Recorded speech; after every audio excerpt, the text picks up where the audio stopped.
बच्चों, चैनल को सब्सक्राइब करो, रेड बटन को क्लिक करो। आज की कहानी है पंचतंत्र की कहानियाँ। रामनगर नाम से एक गांव था। वह गांव बहुत ज़्यादा खूबसूरत था। वहाँ पर एक नदी भी बहा करती थी। उस ही गांव में सूरज नाम का एक बुजुर्ग किसान रहा करता था, लेकिन उसकी शादी एक जवान महिला से हो गई थी और वह महिला उसके पति से खुश नहीं थी और वह हमेशा इसी बात में दुखी रहती कि मैंने इससे शादी क्यों करी, मुझे किसी जवान पुरुष से शादी करनी चाहिए थी। एक बार बुजुर्ग किसान की पत्नी घर के काम से बाहर को जाती है।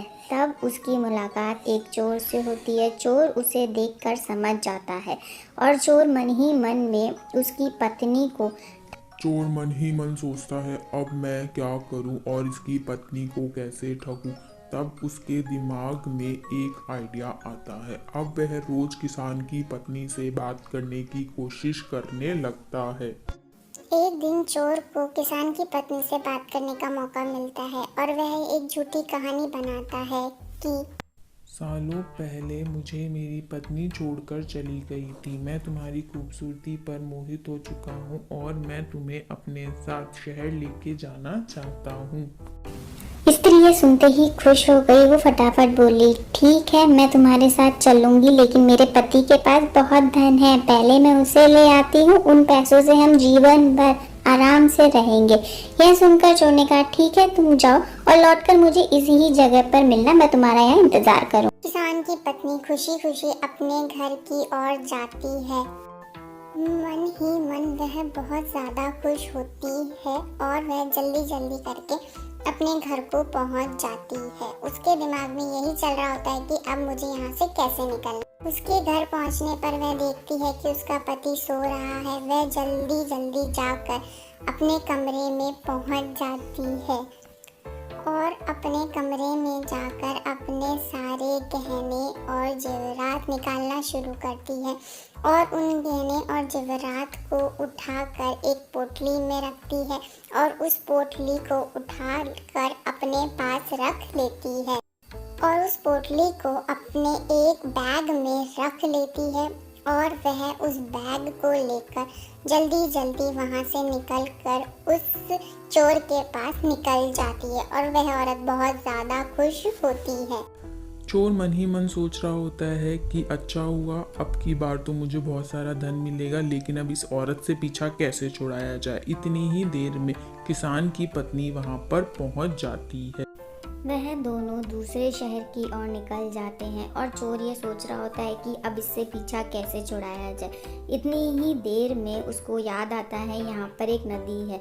नदी को देखते ही वह किसान की पत्नी को बोलता है, नदी का बहाव बहुत तेज है, तुम यहीं पर रुको, मैं पहले नदी को पार करूंगा और उसके बाद तुम्हें करवाऊंगा। ऐसा करो, तुम तुम्हारा बैग मुझे दे दो, क्योंकि मैं इसमें सामान है, बाद में तुम अच्छे से पार नहीं कर पाओगे। यह कहकर चोर उसका बैग और उसके सारे जेवर लेकर नदी के उस पार चला जाता है और वह उसका इंतज़ार करती रहती है, लेकिन वह वापस लौट कर नहीं आता। बाद में उसे लगने लगता है कि उसके साथ धोखा हो गया है और वह वहीं बैठकर रोने लगती है और अब वह कुछ कर नहीं सकती और अब वो बैठकर रोने लगती है। तो बच्चों, आपने देखा, अगर हम किसी के साथ कुछ गलत करते हैं तो हमारे साथ भी बुरा होता है।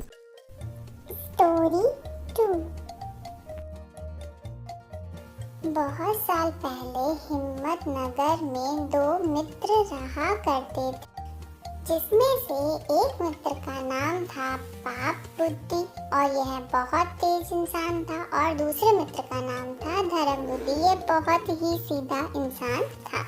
एक दिन पाप बुद्धि के मन में ख्याल आया कि क्यों ना दूसरे नगर जाकर कुछ पैसा कमाया जाए। इतना सोचते सोचते पाप बुद्धि के मन में हुआ वो धर्म बुद्धि को भी साथ लेकर जाएगा, जिससे दोनों खूब सारा पैसा कमाएंगे। फिर लौटते समय पाप बुद्धि धर्म बुद्धि के सारे पैसों को हड़प लेगा और पाप बुद्धि अपनी बात को बताने के लिए धर्म बुद्धि के पास जाता है कि हम बहुत सारा पैसा कमाएंगे, हम नगर को चलते हैं, और धर्म बुद्धि उसकी बात को मान लेता। और दोनों मित्र नगर की तरफ चले जाते हैं। वे अपने गांव को छोड़कर नगर की तरफ जा रहे होते हैं, यह सोचकर कि वे वहां से बहुत सारा धन कमाकर अपने गांव को वापस लौटेंगे। जब वे दोनों नगर पहुंच जाते हैं, वह दोनों वहां पर एक किराए के घर में रहते हैं और वह मिलकर बात करते हैं कि अब उन्हें यहाँ पर काम कैसे और क्या शुरू करना है। और वह दोनों फल की दुकान लगाते हैं जिसमें वह बहुत सारा धन कमाते हैं और उनका दुकान बहुत ज़्यादा अच्छी चलने लग जाती है और दिन बीतते जाते हैं और वह बहुत सारा धन कमा लेते हैं। पाप बुद्धि धर्म बुद्धि को बोलता है कि धर्म, अब हमें घर की तरफ जाना चाहिए। हमने बहुत सारा धन कमा लिया है और हम इस धन को लेकर अब अपने गांव जा सकते हैं। धर्म बुद्धि उसकी बात मान लेता है। वह लोग अपना बैग जमाना शुरू करते हैं और उन्होंने जितना भी धन कमाया हुआ था एक पोटली में रख लेते हैं। अब वह लोग अपने गांव की तरफ जाना शुरू करते हैं। धर्म बुद्धि बहुत खुश होता है कि वह इतना सारा धन कमाकर शहर से आया है और पाप बुद्धि यह सोच रहा होता है कि वह धर्म बुद्धि के पैसों को कैसे हड़पेगा। यह सोचते सोचते पाप बुद्धि धर्म बुद्धि को जंगल वाले रास्ते से लेकर आता है और फिर वहां पर रुककर बोलता है, धर्म बुद्धि सुनो, अगर हम इतना सारा धन लेकर अपने नगर को जाएंगे तो हमारा धन कोई चोरी कर सकता है। ऐसा करते हैं, हम जंगल में इस धन को छुपा देते हैं। धर्म बुद्धि पाप बुद्धि की बात को मान लेता है और वह अपने दोनों मिलकर एक पेड़ देखते हैं जहाँ पर लोग आते जाते ना हो ज़्यादा, और जंगल के एक कोने में जहाँ पर सुनसान जगह थी वहाँ पर धर्म बुद्धि अपनी धन की पोटली को निकाल कर वहाँ पर छुपा देता है और धर्म बुद्धि पाप बुद्धि को बोलता है, हमने यहाँ पर छुपा लिया है धन को और जब जरूरत होगी हम यहाँ से निकाल लेंगे। यह बोलकर दोनों अपने अपने घर के लिए उस जंगल से निकल जाते हैं और वह दोनों गांव पर पहुंच जाते हैं। और गांव पहुंचने के बाद धर्म बुद्धि और पाप बुद्धि अपने अपने घर को चले जाते हैं। पाप बुद्धि भी अपने घर को पहुंचकर काफी खुश हो रहा होता है।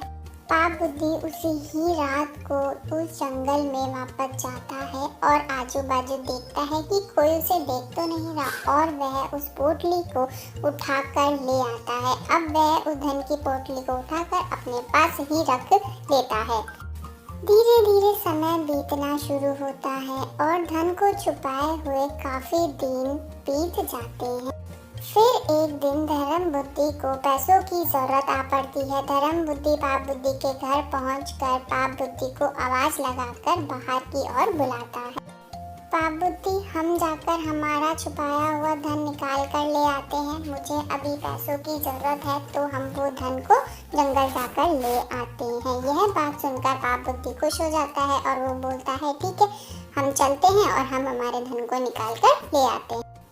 अब दोनों दोस्त जंगल की ओर जाने लगते हैं जहां उन्होंने धन छुपाया होता है। अब वहां पर धन की पोटली ना देखकर पाप बुद्धि नाटक करना शुरू कर देता है और वह तेज तेज आवाज करना शुरू कर देता है और चिल्लाने लगता है कि धर्म बुद्धि ने उसके पैसों को चुरा लिया है और ये चोर है। उसके बाद धर्म बुद्धि और पाप बुद्धि उस गांव के मुखिया के पास जाते हैं।